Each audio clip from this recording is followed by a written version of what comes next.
Well, we learned from this morning's Times that one academic was so concerned about the implications of the Home Secretary's speech that he reported it to the police, which I think she's broadly in charge of.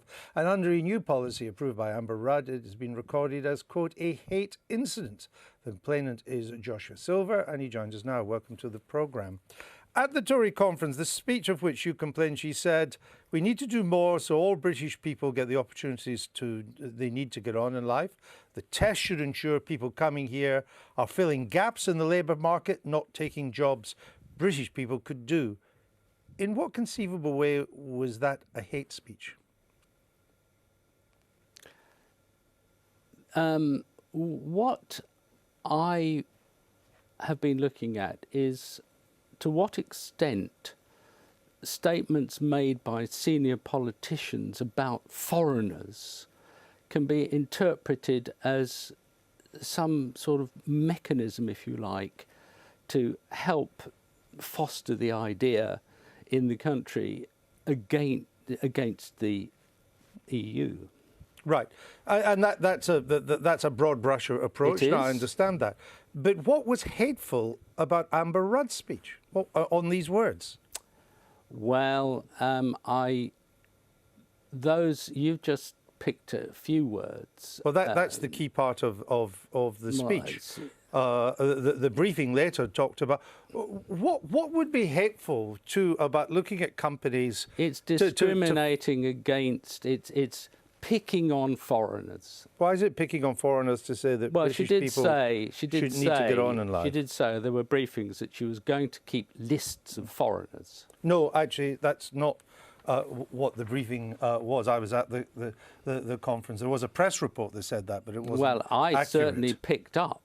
So the press report wasn't accurate. No, what the briefing was, we had people at the briefing. What the briefing is that she was thinking, it was an option, didn't actually happen in them, but it was an option to look at a breakdown of companies of what percentage of foreign-born workforce they were employing and British-born. It was roughly an idea that Ed Miliband had proposed himself several years ago.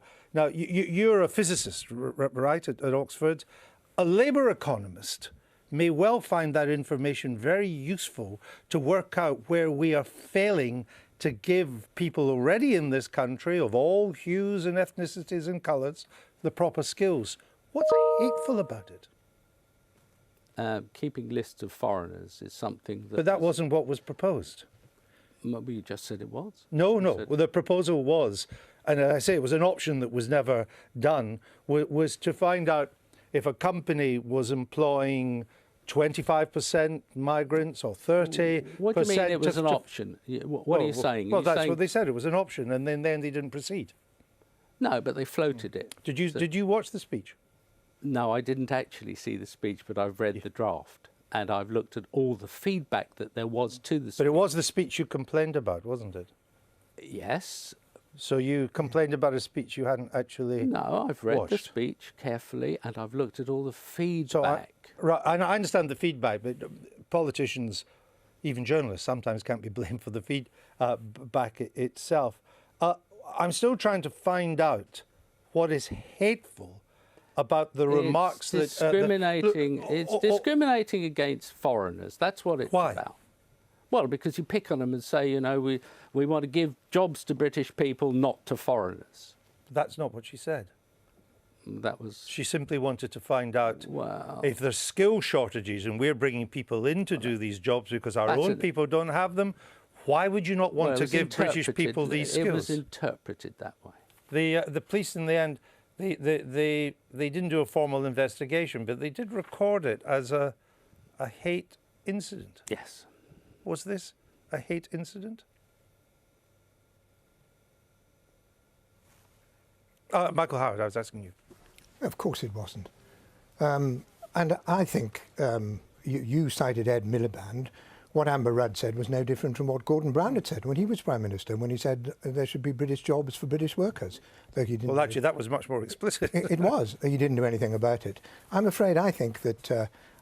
Silver should be thoroughly ashamed of himself because what he's doing is to bring a piece of well-intentioned legislation into disrepute. The meaning behind the legislation is very important, It's meant to deal with hate crimes. No, but and Mr. Silva, who's been totally unable to justify what he's done in the face of your questioning, is bringing that legislation into disrepute. I'll give you a quick response, Professor. The response of the public was that this was discriminatory.